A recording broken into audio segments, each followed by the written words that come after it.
Don't make the assumption I'm right, but it may spur some thoughts for yourself.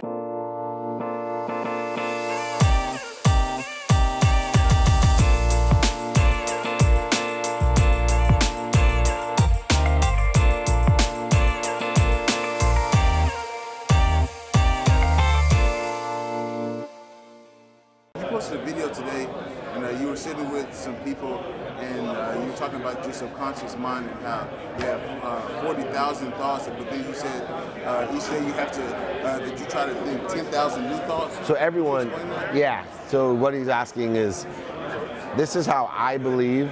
Remember, I'm full of shit, so take it for what it is. Don't make the assumption I'm right, but it may spur some thoughts for yourself.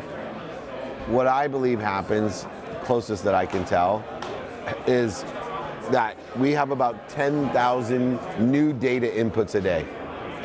And what I try to do with my conscious mind is to control the data inputs that come through what I think, what I say, and what I do. Those are all controlled by my conscious mind. And I have 10,000 new data inputs that happen. I touch something and get a thought, I feel it, I taste it, I see it, I think it, right? All new.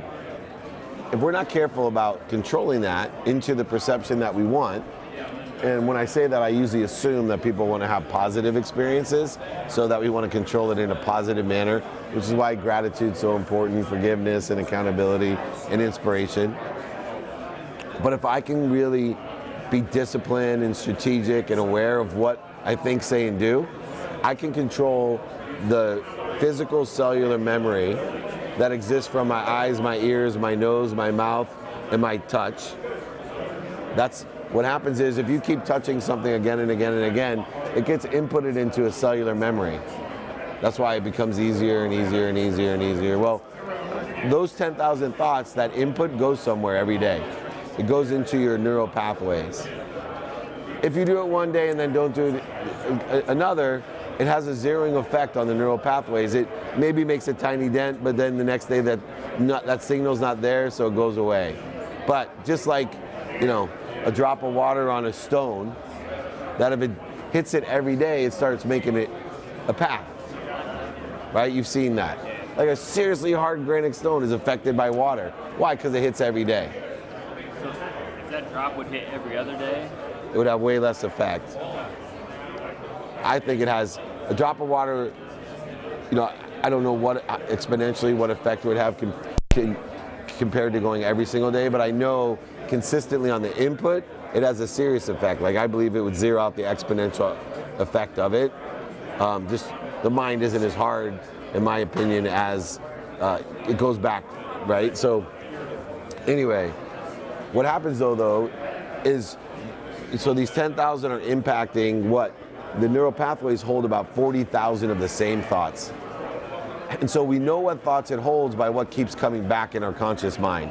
So for example, if we're afraid of something or worried about something, and in your mind you're like, let it go, I'm not mad at that person, or I'm right. But when you wake up in the morning, it's the first thing that you think of. That exists in your subconscious. It's spinning in there.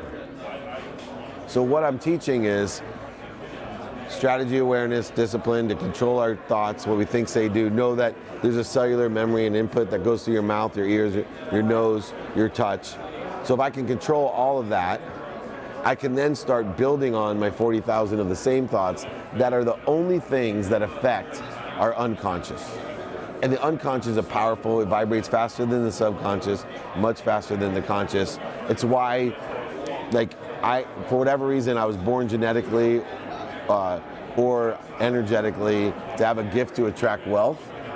Right? There's no other way to explain, like 9 months out of law. I wasn't smarter than other people. I wasn't born into some circumstance, right? I believe that you could have shipped me anywhere and wealth would have attracted itself to me.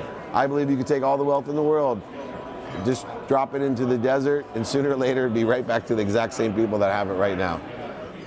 It's an energy. So how do we change the most powerful thing we have, which are genetic unconscious competency that keeps us healthy, keeps us at calm, right? Personality traits that we want, characteristics that we want, obsessions that we want, addictions that we want, right? I mean, I wish I was addicted to water like, you know, I am McDonald's.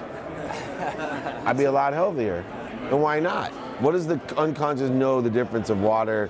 It's my ego that's telling me. It's a perception that's inbred because, and I know why, right? And the reason that I love McDonald's is because when I was little, we couldn't afford to go to McDonald's, 6 kids, and every once in a while, we'd get to go to McDonald's, my mom would get a bowl and bring 2 large French fries for 6 kids, pour it in, it was like heaven.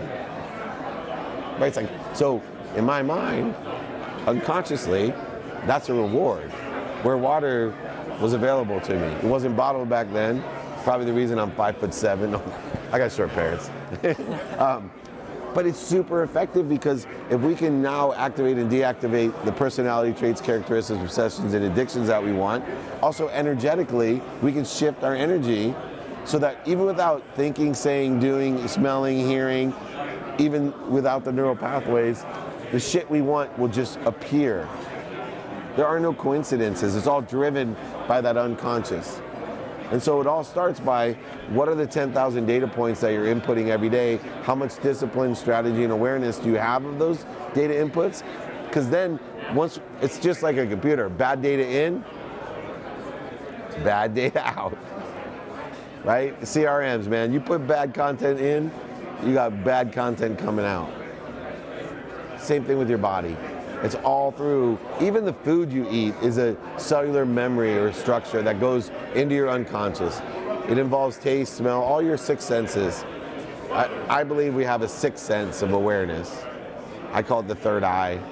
It's why in sports, if you watch certain running backs or quarterbacks, how is it that they feel? Like, there's no way the human eye has that type of, they feel the guy behind them, right?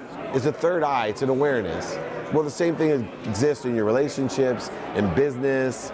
Imagine how awareness is the biggest gift I could give all of you. In fact, most of the videos that I do, most of the things that I talk about, is just to increase your vibration so that you can be more aware of things. Or I'm planting a seed. Hey, Ben. I'm planting a seed. So think about like what awareness means, though. Those decision making, sometimes when we have an awareness about something, it's an easy decision. Right? Sometimes we have an awareness of which way to go, and there's no choice. Other times we don't have the awareness of which way to go. The more awareness you have, the better decisions you make, because the assumptions are off of what? The truth. Not off of an illusion based off the ego, which is getting in your way. The whole idea to me is that we're pure beings in a truth, and our egos are corroding our connection to get the most truth or awareness out of it. So what I'm constantly doing is, okay, here's my trajectory for what I want, why I want it, discipline, strategy, and awareness to what? When I'm off of trajectory. When you start practicing trajectory, your relationships get better. Why? Because you don't fucking ruin your whole day or a whole relationship over nothing. You learn all these disciplines. You're disciplined to say, hold on, breathe, right? Especially you're an ex-athlete.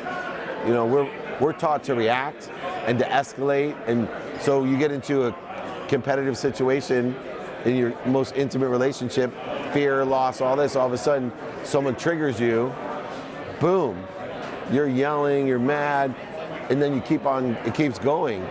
Well, what I've learned now is like literally to get back to center, even kick people out.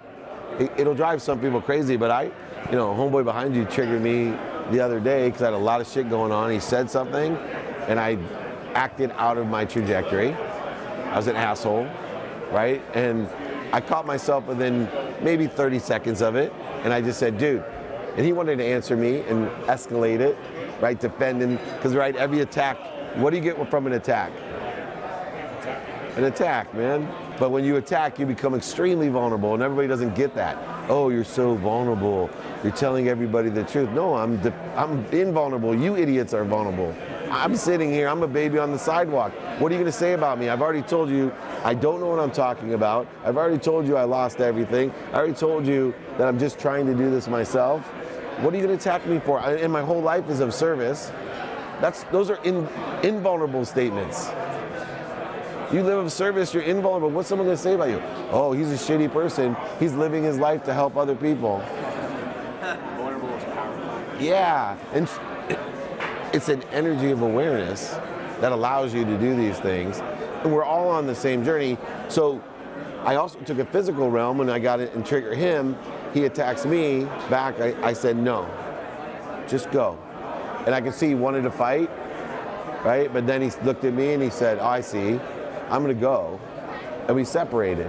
Why? Because I had to go back to center, not only mentally, but the biochemistry that occurs from those type of activities are not healthy, right? Anyone that's played sports, you can utilize it for yourself, which I've done. You know, I've been teary-eyed, panting in a huddle, and you weren't gonna stop me. I utilize that, but that's not good in life, right? It wouldn't be good in football if, you know, I got attacked and got beat, and I came back to the huddle and said, oh, it's fine. No, I don't mind if I get beat for another touchdown, right? But the balance and the reconciliation of being able to be in the pursuit of something while being relaxed, at peace. There's not one day of my life, as much as I think I know or express to others that I know, not one day of my life I don't make hundreds of mistakes. Not one day of my life that I'm not going back to center. Just way more often, way faster. And my life is so much better. And my relationships are better. Because I'm healing all the time. I'm not separating.